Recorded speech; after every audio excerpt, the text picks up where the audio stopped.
찬미 예수님. 네, 안녕하십니까? 오늘 여러분과 함께 테살로니가 신자들에게 보낸 편지와 필레몬 편지를 통해서 함께 공부하게 된 인천교구 가톨릭 성서 모임의 이경은 크리스틴 수녀입니다. 주님께 시작기도 드리고 시작하겠습니다.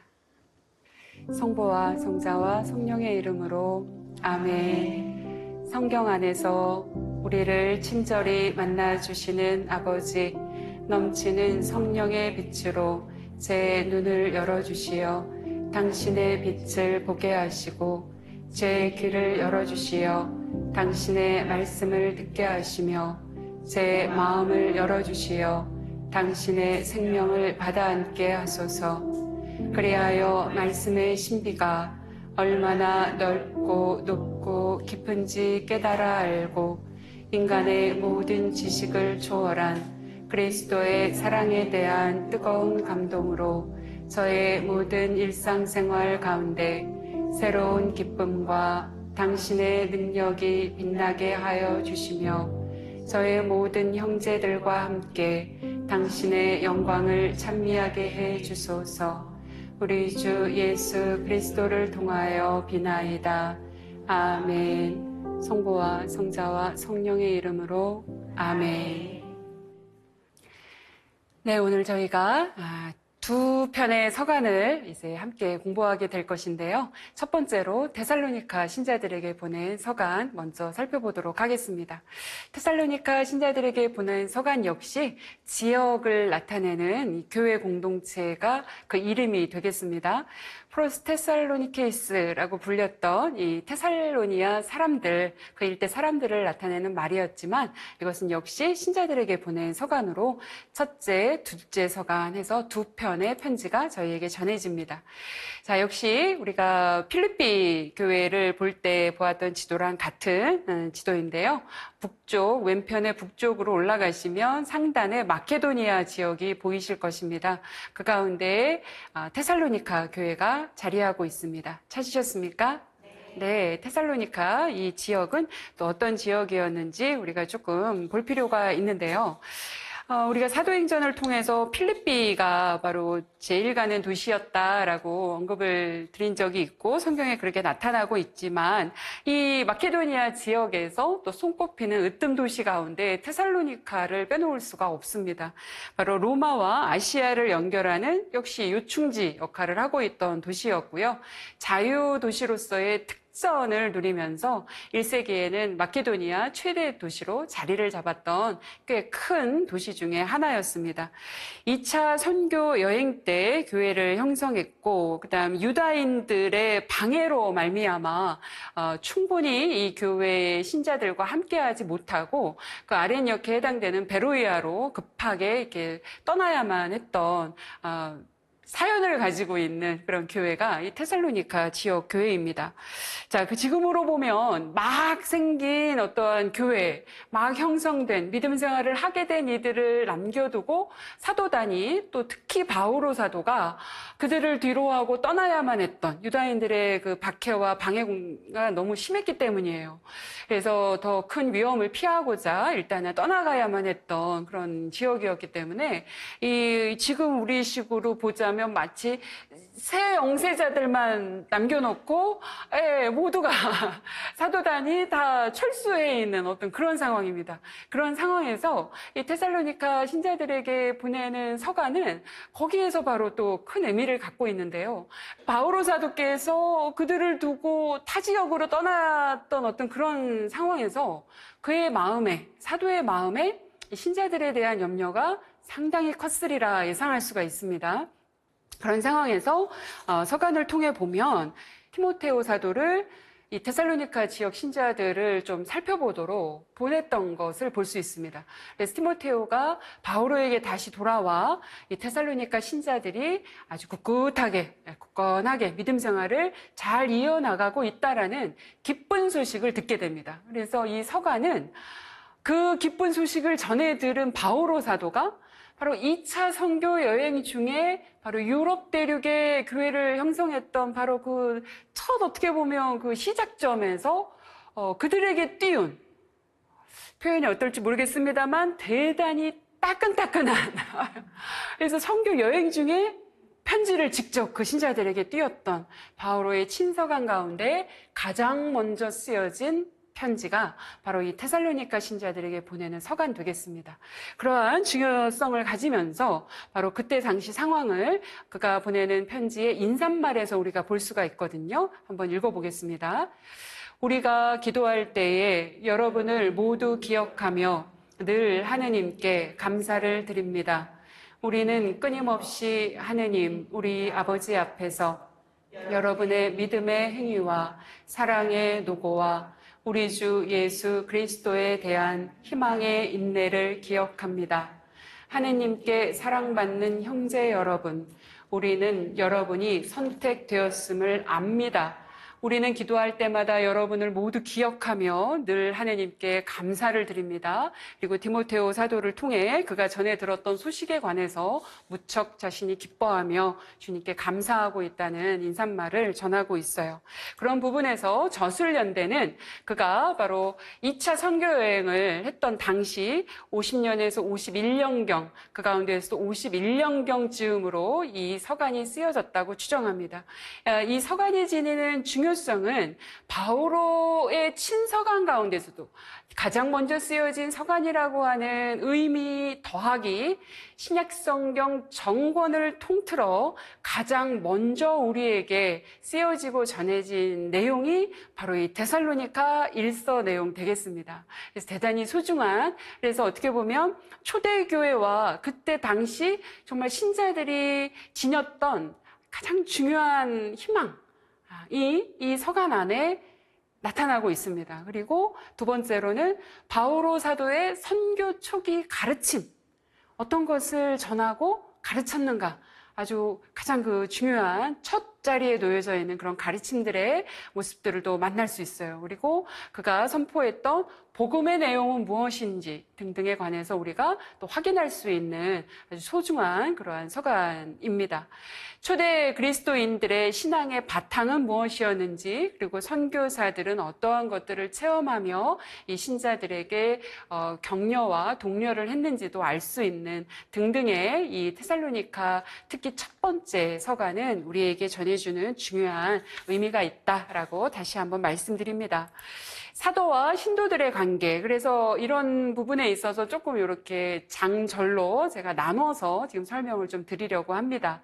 1장 1절 인사 부분, 제가 갈라티아 서간에서 인사에 좀 주목을 하면서 우리가 함께 읽어본 적이 있었는데요. 궁금하신 분들께서는 갈라티아 신자들에게 보낸 서간의 그 첫 인사의 서두가 바오로 사도 자신을 소개하면서 얼마나 길게 표현하고 있는지, 그에게 신뢰를 두어도 좋다라는 것을 스스로 입증해야만 했던 사도 바오로의 인사말 부분에서도 테살로니가 서간은 좀 차이를 보입니다. 자, 1장 1절이 바로 바오로 사도로 시작합니다. 바오로와 실바누스와 티모테오가 끝납니다. 바오로 자신이 누구인지, 내 사도 직분이 또 누구로부터 왔는지, 내가 믿을 만한 사도라는 것을 스스로 입증할 필요가 전혀 없었던, 그리고 그때 당시 이 교회의 신자들을 위협했던 어떤 부분들도 아직까지는 크게는 나타나고 있지 않은 모습들을 보실 수가 있어요. 그러면서 1장 2절에서 10절까지는 데살로니가 신자들의 믿음에 대해서 기뻐하고 또 독려하는 내용들이 이어집니다.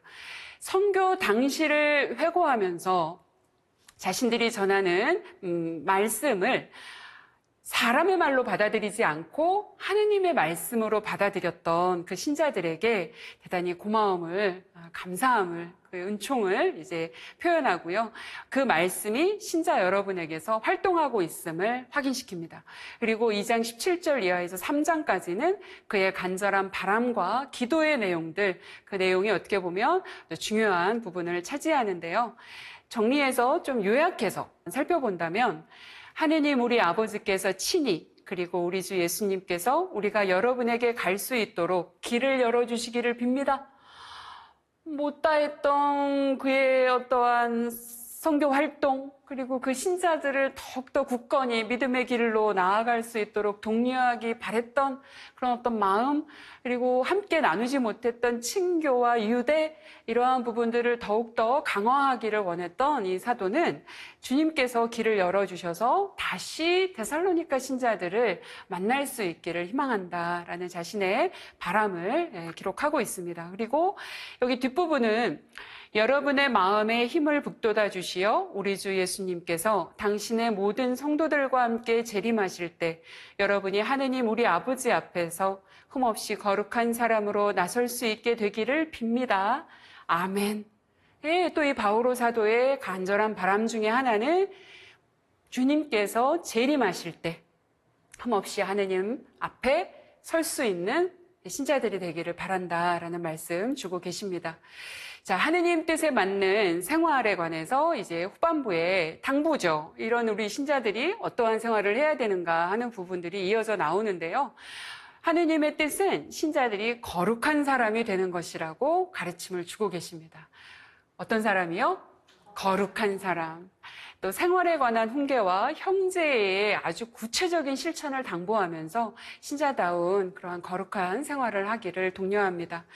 또 한 가지 이제 중요하게 요 4장에서 6장 안에서 또 앞부분과 연계해서 보실 중요한 주제 중에 좀 하나는, 가르침 중에 하나는 주님의 재림에 관한 내용입니다.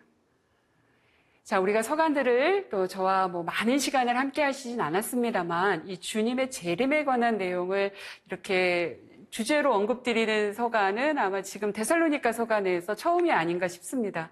초세기 바로 이 바오로 사도가 선교 여행을 하면서 형성되었던 교회 신자들 안에는 주님께서 곧 오신다라고 말씀하셨던 그분의 재림, 종말의 때에 관한 내용이 대단히 삶에 가까이에 놓여져 있던 시대라는 걸 보여줍니다.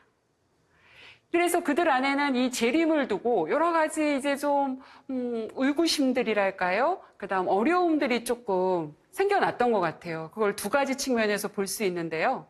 첫 번째는 4장 13절에서 18절을 참조로 하여 보실 수 있습니다. 주님의 재림을 보지 못하고 죽은 이들에 대한 염려가 그들 안에 있었던 것 같습니다. 그래서 그것에 대한 가르침을 바오로 사도가 주고 계시는 거예요. 어떤 내용이냐면 죽은 이들의 부활이 먼저 이루어지고 그 다음으로 살아남은 이들이 부활한 이들과 함께 주님 곁으로 들어올림을 받을 것이니 이미 주님의 재림을 겪지 못하고 죽은 자들에 대한 걱정은 하지 말아라. 그들 또한 주님의 재림의 때를 함께 맞이하게 된다라는 말씀을, 답을 주시는 거죠. 어떻게 보면. 그 다음 두 번째는 주님의 날에 관해 불안해하지 말라고 당부하십니다.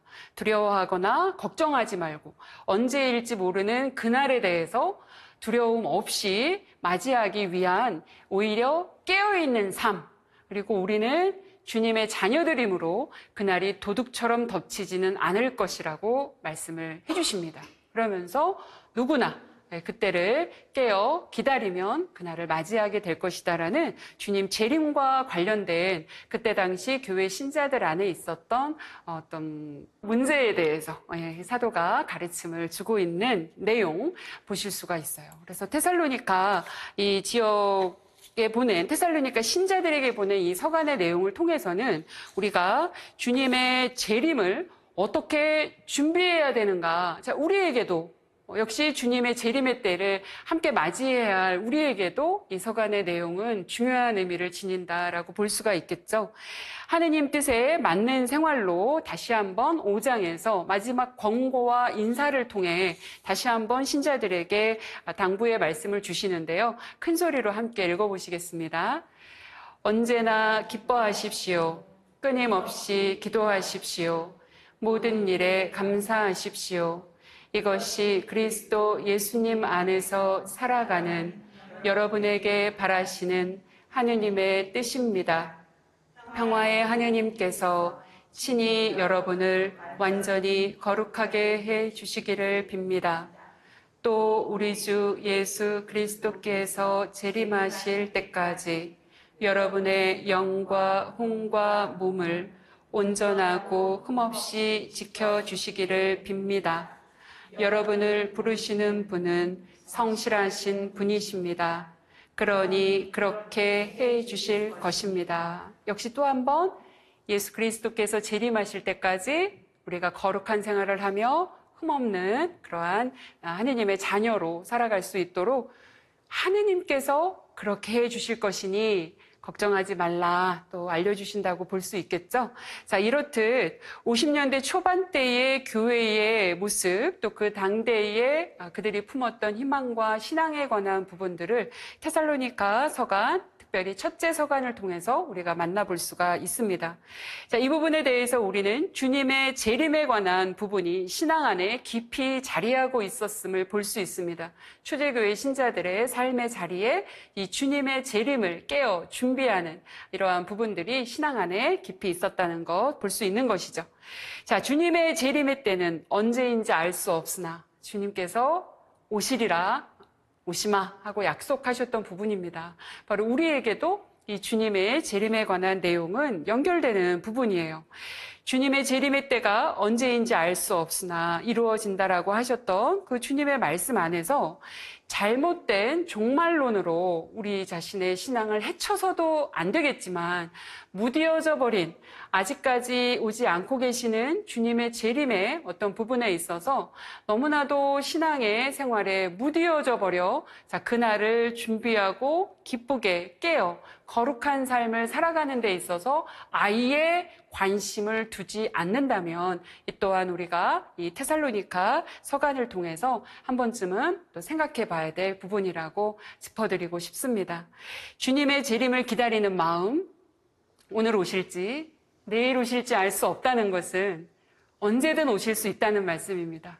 자, 그러므로 오늘 외로워도 슬퍼도 오늘 또 좀 힘들어도 주님께서 정말 가까이 오셨음을 깨어 인식하는 삶이라 한다면 우리 그리스도인의 삶이 얼마나 풍요로워지고 기뻐지고 또 주님께 희망과 믿음을 두는 생활 안에서 때로 외롭고 힘들고 버거운 때가 있다 하더라도 이 모든 것을 아시는 주님께서 언젠간 반드시 오실 것이고 또 그런 나와 역시 함께하고 계시다라는 것을 믿으면서 테살로니가 첫째 서간의 말씀을 우리 마음 안에 또 한번 새겨봅니다.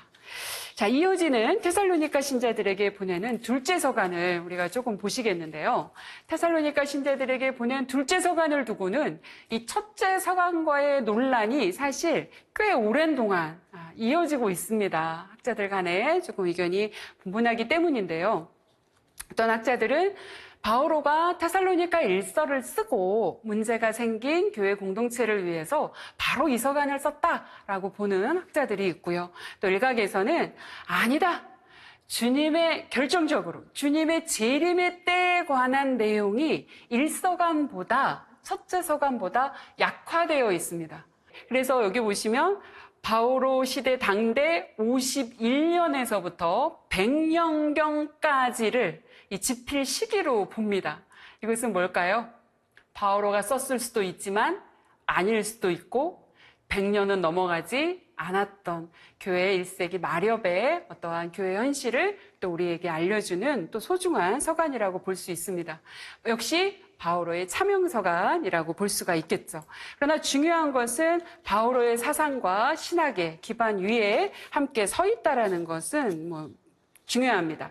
저술 목적을 먼저 좀 말씀드릴게요. 주님의 여기 서간에 다 나와 있는 내용이거든요. 먼저 2장 1절부터 3절까지 한번 먼저 읽어볼까요? 형제 여러분, 우리는 우리 주 예수 그리스도의 재림과 우리가 그분께 모이게 될 일로 여러분께 당부합니다. 누가 예언이나 설교로 또 우리가 보냈다는 편지를 가지고 주님의 날이 이미 왔다고 말하더라도 쉽사리 마음이 흔들리거나 불안해하지 마십시오. 누가 무슨 수를 쓰든 여러분은 속아 넘어가지 마십시오. 이건 또 무슨 말씀일까요?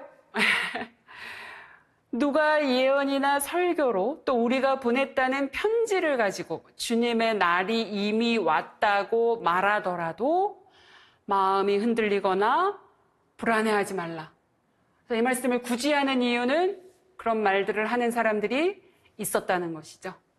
자, 주님의 재림이 지연된다라고 생각됐던 신자들 공동체 안에서 이미 주님의 재림이 왔다라고, 이것도 다 뭐예요? 헛된 말, 헛된 사상, 거짓 가르침이라고 볼 수가 있겠죠. 그런 부분에서 주님의 재림의 날이 이미 왔다라고 이야기하면서 신자들을 불안하게 하거나 여기에 더 나아가 무질서한 생활을 하면서 스스로 일을 하지도 않으면서 게으름을 피고 마지막 때가 이미 왔으니 충실한 그 삶을 내려놓는 것입니다. 그런 방탕한 생활을 하거나 또 게으름을 피우면서 공동체 안에 문제를 일으키는 사람들이 있었던 것입니다. 그런 부분에서 데살로니가 신자들에게 보낸 둘째 서간이 쓰여졌습니다. 그런 부분에서 불안해하거나 낙심하지 말고 꾸준히 좋은 일을 행하며 이미 받아들이고 믿고 있는 그 믿음을 굳건히 지켜나갈 것을 당부하는 데살로니가 신자들에게 보낸 둘째 서간, 잠시 살펴보도록 하겠습니다. 그릇된 생각을 교정할 필요가 있었습니다.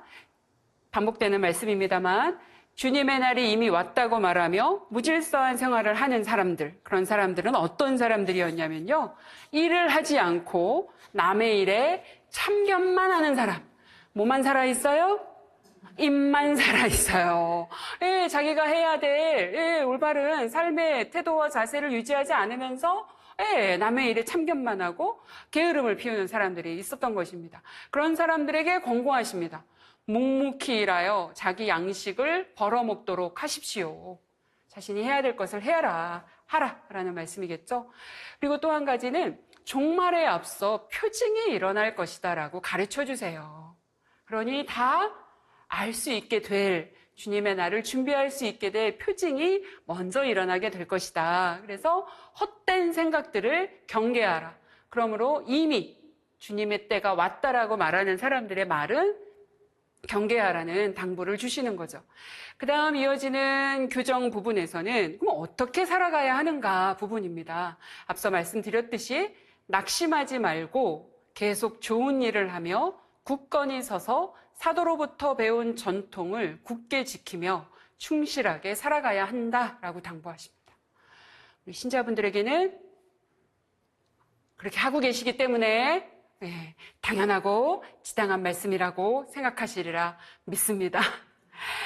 주님께서 친히 마테오 복음을 통해서 당신이 오실 그 때에 관해서 알려주신 말씀이 있습니다. 혹여 주님의 때가 언제 올지 모르는 그러한 부분에서 두려워하시거나 불안해하거나 또 그 때를 궁금해하거나 그때가 왔다고 말하는 사람들에게 우리가 또 귀를 기울일 그런 위험이 있다면 그때마다 다시 사도 바오로의 가르침과 또 주 예수님께서 우리에게 주셨던 말씀들 안에서 믿음 생활과 또 충실하게 해야 할 바를 행하는 그러한 충실한 신앙인으로서의 삶을 살아가야 되겠습니다. 주님께서 주신 마태복음 24장 23절 이하의 말씀 읽고 마치겠습니다. 그때에 누가 너희에게 보라 여기 계시다 또는 아니 여기 계시다 하더라도 믿지 마라. 거짓 그리스도들과 거짓 예언자들이 나타나 할 수만 있다면 선택된 이들까지 속이려고 큰 표징과 이적들을 일으킬 것이다. 보라, 내가 너희에게 미리 말해둔다. 그러므로 사람들이 너희에게 보라, 광야에 계시다 하더라도 나가지 마라. 보라, 골방에 계시다 하더라도 믿지 마라. 동쪽에서 친 번개가 서쪽까지 비추듯 사람의 아들의 재림도 그러할 것이다. 그러나 그날과 그 시간은 아무도 모른다. 하늘의 천사들도 아들도 모르고 오로지 아버지만 아신다. 그러니 너희도 준비하고 있어라. 너희가 생각하지도 않은 때에 사람의 아들이 올 것이기 때문이다. 주님의 재림이, 주님의 오심이 언젠가 우리 안에 이루어질 것이다라는 믿음 안에서 우리가 주님께 희망과 사랑을 두고 그리스도인다운 사랑의 삶을 살아가는 것 다시 한번 마음에 새기며 테살로니가 신자들에게 보낸 첫째, 둘째 서간 마치겠습니다. 네, 이어서 저희가 함께 살펴볼 서간은 필레몬에게 보낸 서간입니다. 그동안의 서간들 안에서는 교회 공동체가 놓여져 있었던 지역명이 서간의 이름이었는데요. 이 필레몬에게 보낸 서간만큼은 개인의 이름이 들어가 있습니다. 그래서 필레몬이라고 하는 교회 신자에게 바오로 사도가 보낸 편지인데요. 제가 부제로 형제의 표본이라고 말씀을 드리고 싶어서 올려놓았습니다. 형제의 표본. 바로 바오로 사도와 필레몬 사이에 나눠야 하는 어떠한 형제애, 우리가 볼 수 있는 형제애와 또 필레몬과 오네시모스 사이에 또 보여지고 있는 형제에 관한 여러 가지 부분 등등이 우리가 이 서간을 통해서 만날 수 있는 선물과도 같은 내용이기 때문에 이 형제애라고 일단 부제를 말씀드렸습니다. 프로스 필레모나 역시 필레몬에게라는 서간의 제목을 가지고 있어요. 역시 옥중에서 쓰신 서간입니다. 감옥 안에서 쓰셨던 편지가 일단 4편이 전해지는데요. 그 가운데 이제 필레몬 서간 역시 옥중 서간입니다. 56년에서 57년경 역시 3차 선교 여행 당시 에페소에서 옥살이를 했던 것으로 추정되는 부분에서 여러 통의 서간을 우리가 쓰신 것으로 보고 있는데요. 이 서간 역시 에페소로 추정됩니다.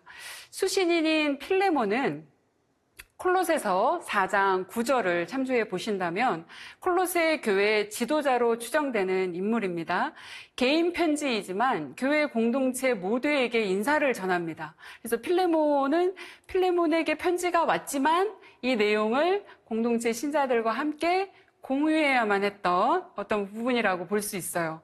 읽어보자면 그리스도 예수님 때문에 수인이 된 나 바오로와 우리 형제 티모테오가 사랑하는 우리의 협력자 필레몬에게 그리고 아피아 자매와 우리의 전우 아르키포스 또 그대의 집에 모이는 교회에 인사합니다.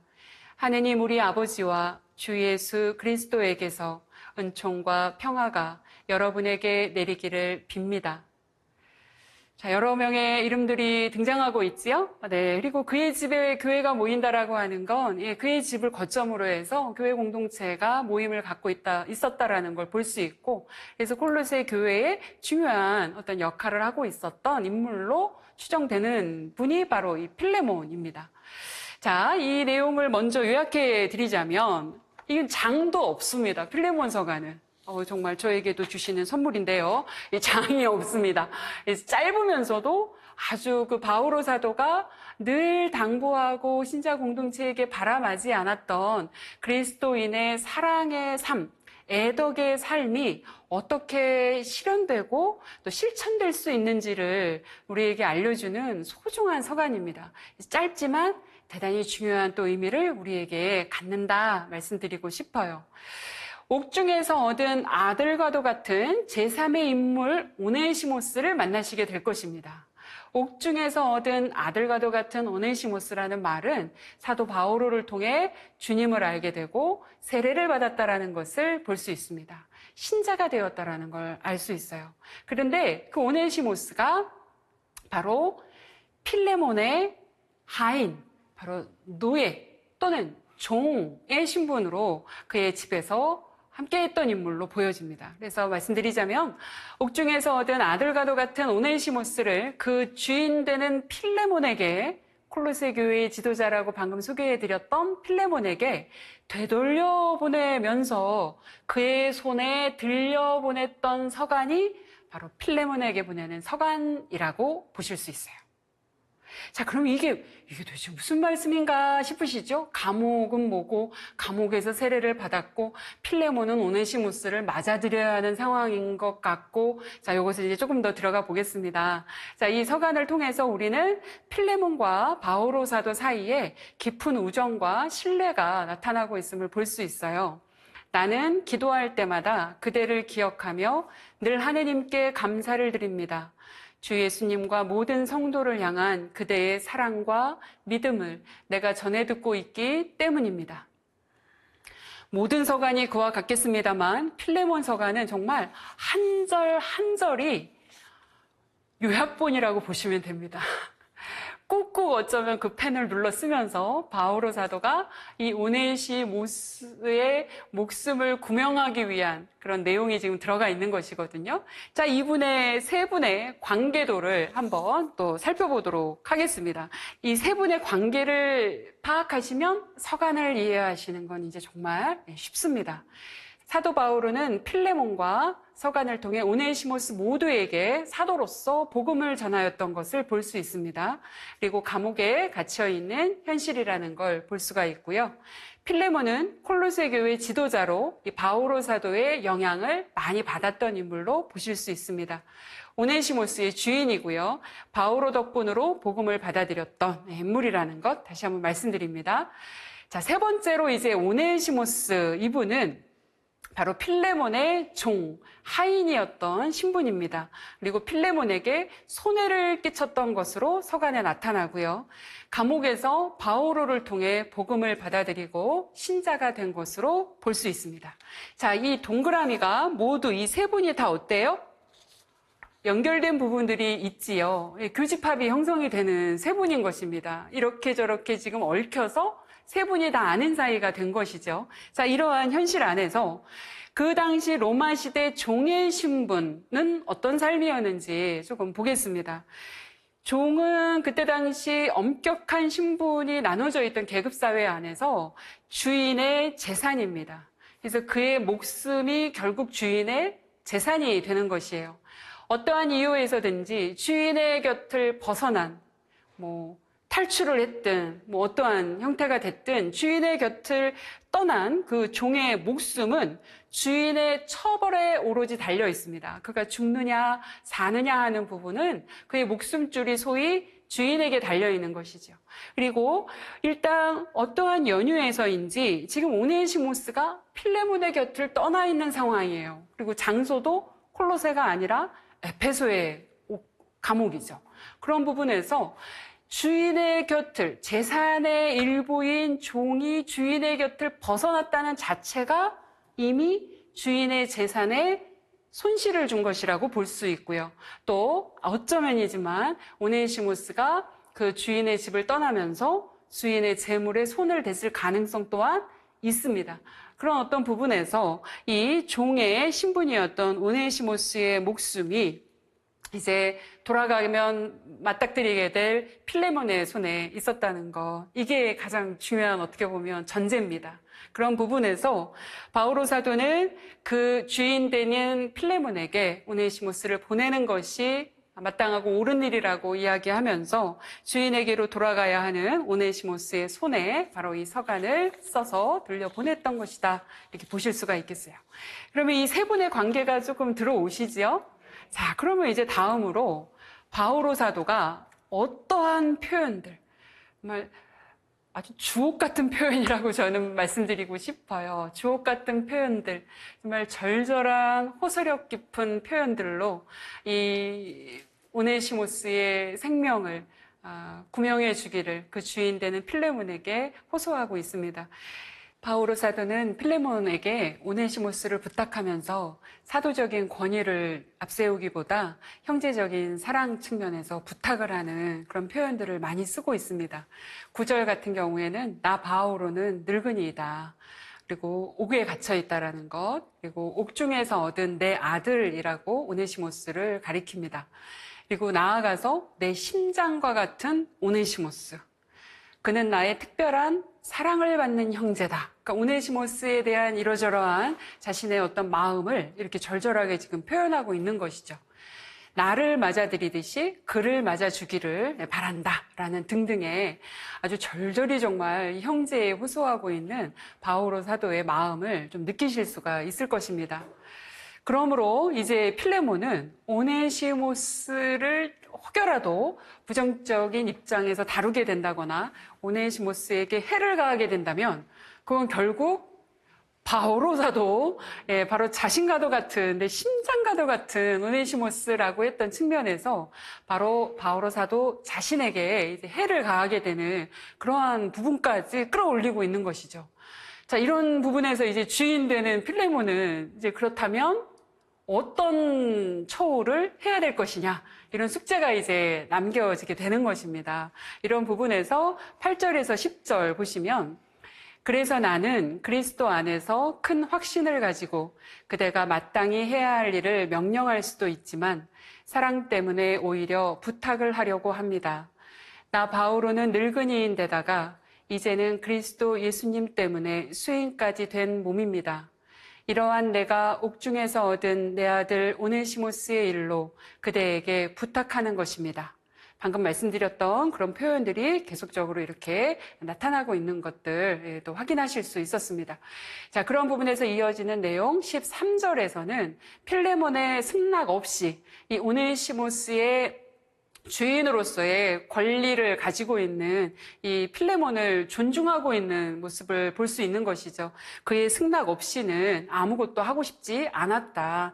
오네시모스를 옥에 그대로 두고 자신의 봉사를, 자신의 옥바라지를 돕도록 그렇게 청할 수도 있었지만 그를 다시 필레몬 주인에게 돌려보내는 것이 맞다고 바오로는 그렇게 이야기하고 있는 것입니다. 그래서 이 모든 것이 필레몬이 강요에 의해서가 아니라 자의로 선행을 베풀기를 원하는 사도의 마음이 드러나고 있어요. 그리고 나아가서 이제는 오네시모스와 필레몬의 교차점이죠. 이제는 둘 다 그리스도를 믿고 따르는 그리스도 신자 공동체의 일원들이라는 것에 공통 분모를 가지게 된 입장입니다. 그런 부분에서 이제 종으로서가 아니라 형제로 돌려받게 되었으니 그의 막가진 형제를 보여달라고 부탁하고 있어요. 이제 그대는 그를 더 이상 종이 아니라 종 이상으로 곧 사랑하는 형제로 돌려받게 되었습니다. 그가 나에게 특별히 사랑받는 형제라면 그대에게는 인간적으로 보나 주님 안에서 보나 더욱 그렇지 않겠습니까?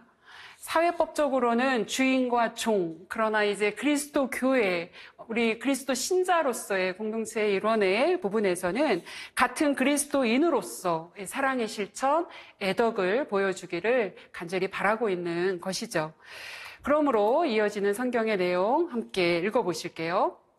그러므로 그대가 나를 동지로 여긴다면 나를 맞아들이듯이 그를 맞아들여 주십시오. 그가 그대에게 손실을 입혔거나 빚을 진 것이 있거든 내 앞으로 계산하십시오. 나 바오로가 이 말을 직접 씁니다. 내가 갚겠습니다. 그렇다고 나에게 빚을 진 덕분에 지금의 그대가 있다는 사실을 말하려는 것은 아닙니다. 그렇습니다, 형제여. 나는 주님 안에서 그대의 덕을 보려고 합니다.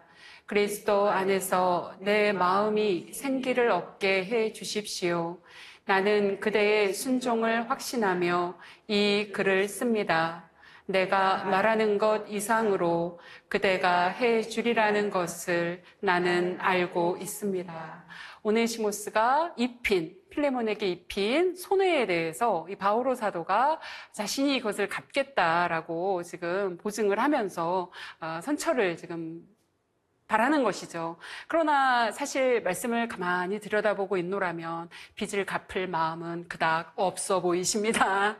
그래서 형제적 사랑으로서 그 모든 것을 뛰어넘는 어떻게 보면 또 다른 차원에서의 법, 그리스도를 따르는 사랑의 법으로 이 필레몬을 이제 초대하고 있는 바오로 사도의 모습을 우리가 이 서간을 통해서 만날 수 있어요. 그런 부분에서 서간을 다 읽고 난 다음 좀 머물러 봅니다. 이 서간을 필레몬이 혼자 읽었을까? 아니면 바오로 사도의 서간을 받아들고 공동체가 함께 읽었을까? 자, 서간의 내용이 파악된 후에 공동체 신자들의 눈이란 눈은 다 누구를 바라보았겠습니까? 필레몬을 바라보고 필레몬이 어떠한 결정을 내리고 돌아온 오네시모스에 대해서 어떠한 처우를 했을까라는 부분에 있어서 신자들이 한 마음으로 바오로 사도의 이런 애덕을 실천하기 바라는 마음에 함께 협력했으리라고 충분히 볼 수 있겠습니다. 자, 이렇듯 필레몬 서간은 바오로의 친서간 가운데 아까 말씀드린 것처럼 사도적 권위마저 내려놓고 일개인 콜로세 교회의 지도자였던 필레몬에게 그의 사회적인 어떤 권리와 권한에 대해서 인정을 하면서 노예 출신이었던 오네시모스를 그에게 다시 되돌려 보내며 아주 따뜻한 또 오네시모스의 목숨과도 연결되어 있는 아주 중요한 부분에 있어서 서간을 남겨주고 있습니다. 그대가 나를 동지로 여긴다면 나를 맞아들이듯이 그를 맞아달라라고 호소하는, 그래서 빈부의 격차, 신분의 높고 낮음, 계급과 인종을 초월한 그리스도의 복음만이 모든 신자 공동체의 기본 원리라고 하는 것을 다시 한번 마음에 새겨봅니다. 바오로 사도는 당대의 노예 제도라든가 사회의 문화 측면에 어떠한 부분에 있어서 노예 제도 폐지와 같은 타파, 사회 운동적인 측면을 결코 말씀하고 계시지 않습니다. 그러면서도 그 질서를 뛰어넘는 그리스도인의 새로운 생활, 즉 그리스도를 따르는 믿는 이들의 사랑의 길을 제시함으로써 필레몬에게 이 복음의 길을 충실히 따를 수 있는 기회를 주고 또 오네시모스에게는 새로운 생명을 선사하는 선물이었고 공동체에는 교회 지도자 필레몬의 이런 애덕 실천을 통해서 그리스도 신자들이 어떠한 삶을 살아갈 수 있는지를 확인하고 체험할 수 있었던 소중한 그들 삶에 정말 흔적이 묻어나고 있는 아주 소중한 서간 한 편이라고 말씀드리고 싶습니다. 그리스도를 따르는 우리의 삶 역시 관념, 개념, 이상, 하늘의 별과 달을 따다줘야 되는 것이 사랑의 삶이 아니라는 건 모두 다 알고 계실 것입니다. 가장 구체적으로 우리가 살아가는 삶의 현장, 우리 삶의 자리, 지금 이 순간 나와 함께하는 이들에게 소박하고 때로 작지만 그것들이 모여 우리가 살아갈 만한 충분한 힘과 격려와 에너지를 얻는다라는 것을 우리가 알고 있습니다. 그래서 우리가 말씀, 서간 안에서 그리스도를 믿고 따르고 또 하느님의 자녀로서의 은총을 누리며 살아가는 우리가 어떤 삶을 살아가야 될까, 바로 이 필레몬 서간을 통해서 우리가 또 한번 유념해 볼 수 있으면 좋겠습니다. 끝으로 우리 신앙 선조들의 삶을 생각해 봅니다. 조선시대 최하층민, 백정 출신으로 알려진 황일광 시몬 순교자가 계십니다. 그분께서는 순교 아래 돌아가시기 전까지 자신에게 사랑을 나눠주고 정말 조선시대의 사회의 그 계급, 어떤 차별, 사이, 그런 어떤 부분에 있어서 편견 없이 자신을 형제로서 대해주며 살들이 귀히 여겨주었던 신앙 공동체를 향해서 또 죽는 그 순간에도 이런 말씀을 하셨다고 합니다. 나에게는 천국이 둘 있습니다. 하나는 나 같은 천한 백정을 이처럼 점잖게 대해주시니 이 세상에서의 삶이 천국이요. 죽은 뒤에 가게 될 하늘나라가 내게는 또 하나의 천국입니다. 바로 죽은 뒤뿐 아니라 이 세상에서도 우리가 모두 함께 바오로 사도가 또 우리의 서간의 말씀이 간절히 우리가 살아가기를 바라는 그 사랑의 삶을 통해서 이 세상에서 역시 하느님의 나라를 살아갈 수 있음을 확인하고 또 이 말씀 안에서 언제나 힘을 얻는 우리 교우 여러분이 되시면 정말 좋겠습니다. 몇 회에 걸친 강의를 마무리하면서 언제나 이 서간의 중심엔 주 예수 그리스도, 그분을 통한 하느님의 구원의 은총, 그리고 그분을 믿는 그 믿음만이 우리를 정말 하느님께로 이끄는 구원의 기름을 다시 한번 깊이 새기면서 이 시간 마치도록 하겠습니다. 함께해 주신 주님께 감사드리면서 마친 기도 마치겠습니다. 성부와 성자와 성령의 이름으로 아멘. 사랑의 하느님, 저희 모두가 예수님을 더욱 사랑하고 모든 것이 변하는 이 세상에서도 참 기쁨이 있는 곳에 마음을 두게 하시며 당신의 자녀다운 생활로 세상의 빛과 소금이 되게 하소서. 이 모든 기도 우리 주 예수 그리스도를 통하여 비나이다. 아멘. 영원한 도움의 성모님, 저희를 위하여 빌어주소서. 성요셉, 저희를 위하여 빌어주소서. 한국의 모든 순교자, 저희를 위하여 빌어주소서. 성부와 성자와 성령의 이름으로 아멘. 주 예수 그리스도의 은총이 언제나 우리 교우분들과 함께 하시기를 바라며 이 시간 마치겠습니다. 감사합니다.